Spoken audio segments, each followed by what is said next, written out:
Elizabeth, thank you so much for joining us. We're so grateful to have you here.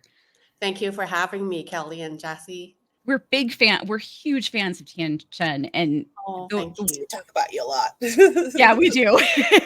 In fact, funny story I host a lot of podcasts, and whenever we recap an episode, we have an MVP and an LVP for all of our shows. But we make them show specific, so we give them fun names. So our MVP is the Pancakes Award. Oh. And in real life, I love pancakes. Who doesn't? Um, Jazzy, why don't you go ahead and get started? We're going to kind of go back and forth Sure. with what we wanted to talk to you about. But yes, we're just so grateful that you could be here. Absolutely. Hi. So I feel like Tian Chen is a super trope busting character as far as Asian representation and female representation goes. She's just a very real representation of femininity and womanhood and motherhood, and it's not something you see on TV every day. Was this something that was on the page from the beginning, or is this something that you brought more as like a collaborative nature with the writers? I think I told John before that the writer, that even though he didn't know me, he actually written Tian Chen for me. It is so much me. I find so much me in her that is parallel to my own life. Her struggles is something that, may be part of my life or part of what I've seen. In real life, my mom used to own a diner at one point. Oh, wow. And I used to serve, and take cash and everything. And my mom used to be in the back. So I've seen it all.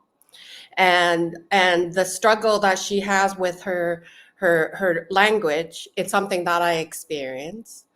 So, of course, as a younger self, I'm not as mature as Tian Chen, because I think Tian Chen is more stronger in her view of, she doesn't really care what other people think of her. She's who she is. Whereas, in my real life, I had a little struggle. I found my way in and out of the Canadian Chinese culture. And so there's so much part of me, and I see so much her in my own life that made it so much easier for me to portray Tian Chen, because not only I personally experienced it, I witnessed, the struggle my parents had. It's in every aspect and fabric of my life.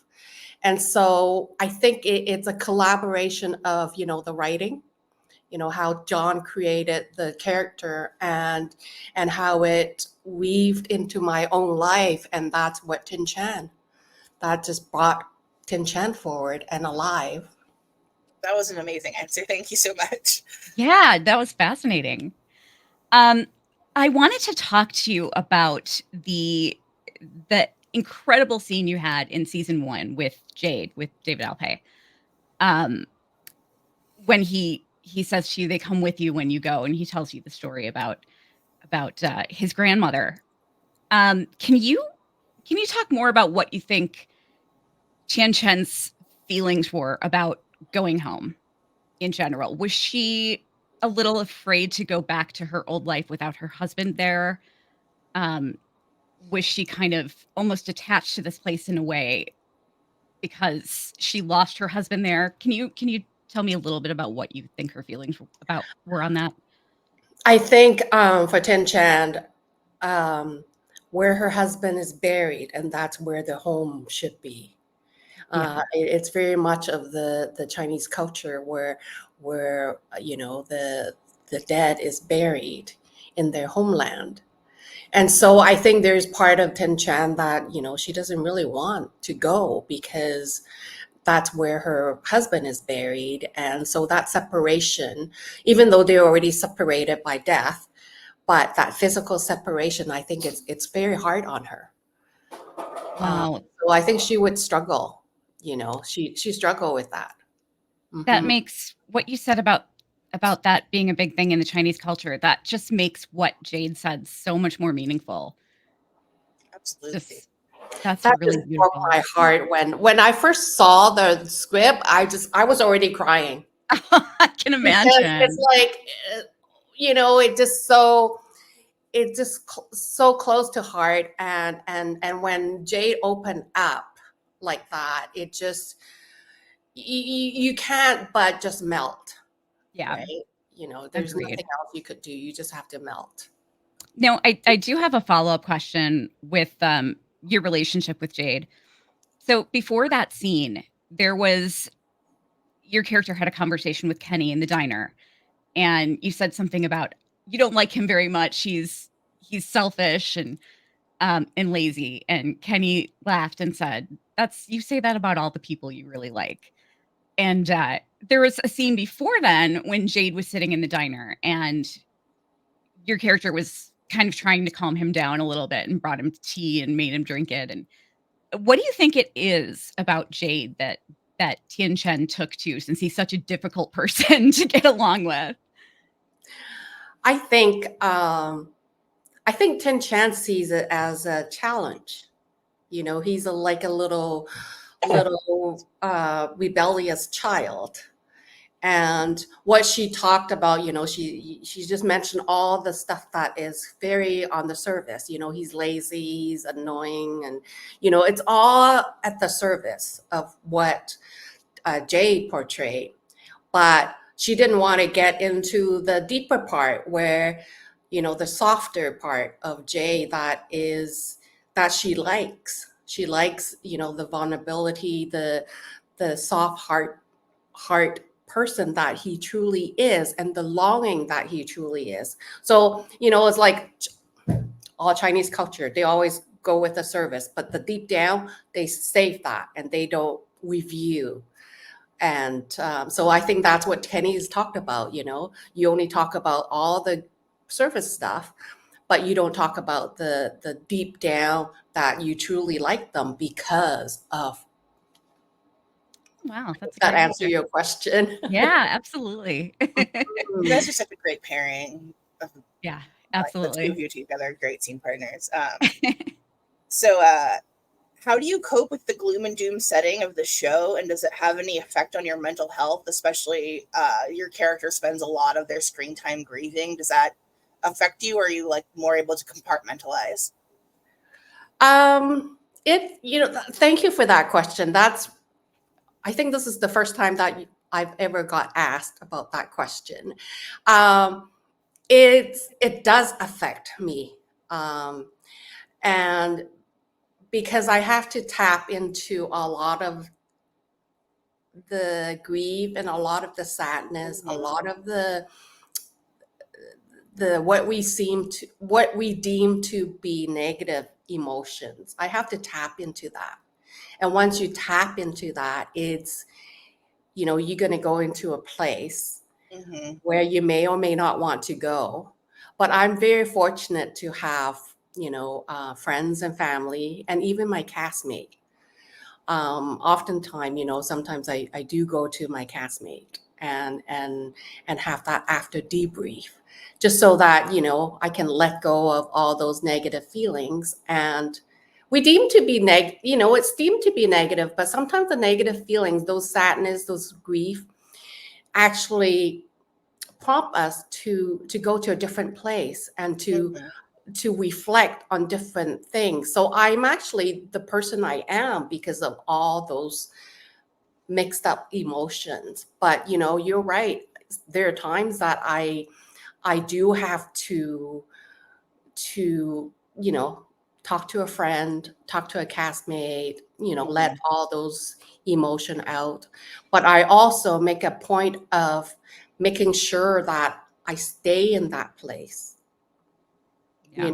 and I truly feel every aspect of those emotions, and pull out, once I think, I had enough of that, and then I have to pull out. Yeah, so there's a time of everything. There's a They time put you guys through it. because as an actor, we have to feel everything, and in order to portray, the story in every aspect, we have to live those things in ourselves. So yeah, it's a fine balance sometimes. Yeah. Now, when and how did you learn that Tian Chen was getting killed off? At least a month and a half, before we shot the first episode. So I got the call from John, and then Jack and Jeff came on the call. They told me the news, and they're very encouraging. They're very respectful, and from the call, I really sensed their compassion. That they don't really want to do it. This is the most difficult job, to call someone and telling them that you're being killed off. But it took me a few weeks to go through all my different emotion and to reflect and stuff. But once I accepted it, I welcomed it with a sense of I want to take up this challenge. I want to play this because this is my dying scene, my last scene. I have to play it with all my might, with all my emotion, with everything I got. So yeah, that's how I took it. It took a while, but I got there. Yeah. Gotcha. Very nice. I think that's about all the time we have, but I do have one quick question for you that I just want to ask you. If you could choose one song for the jukebox to play, what would it be? Oh, that is such a good question. There's a song. Is it Beautiful Life? There's a movie. Oh, yeah, yeah, yeah. Yeah, I Yeah. know. And I think they have a song that they play. It's about beautiful life. And that's, I know, in such a horrible place, Yeah. right? But I think it's a beautiful life. That's great. That's That's very fitting wonderful. for Tian Chen's character, I think. Mhm. Well, Elizabeth, thank you so much for joining us. It was an absolute pleasure to have you. Thank you for having me, and thank you for making this available. I'm very honored. Thank you. Absolutely. And we will miss Tian Chen dearly. And we just hope that maybe we'll continue to see her on the show. Maybe I know you can't say anything, but I mean, Sean is still around. So Yeah, yeah, and Tom is still around, yeah, right? definitely. So Abby too. Yeah, Yeah. exactly. Yeah, yeah. So we're There's lots keeping of our fingers precedent. crossed. Thank you for having me. Thank you for Thank you so much. thank you.